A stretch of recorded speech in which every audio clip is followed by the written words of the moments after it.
Сәлем достар, бүгін мен сендерге қалай өтірік біреу соғып жатқанда қалай көрсету керектігін көрсетемін.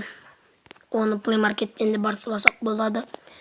Мені Play Market'тің ішіне фальшивый звонок деп іздейміз. Және екінші тұрама сіз, екінші или бірінші тұрады сіздерде.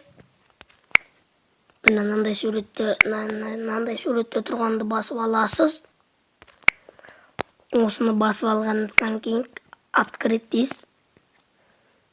Бұл устройстволарда әртүрлі болады. Орысша, біреулерінде орысша, біреулерінде ағылшынша болады.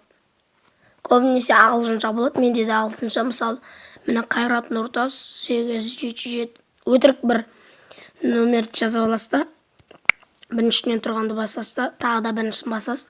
Қанша секундтан кейін звондайтынын белгілейсіз. Мен 5 секунд дедім.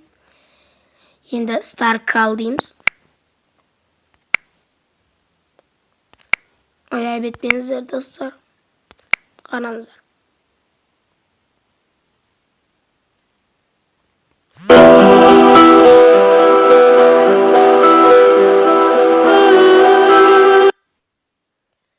Көрдіңіздер, бұны алсаңыздар да болады, бірақ ешкім сөйлемейді.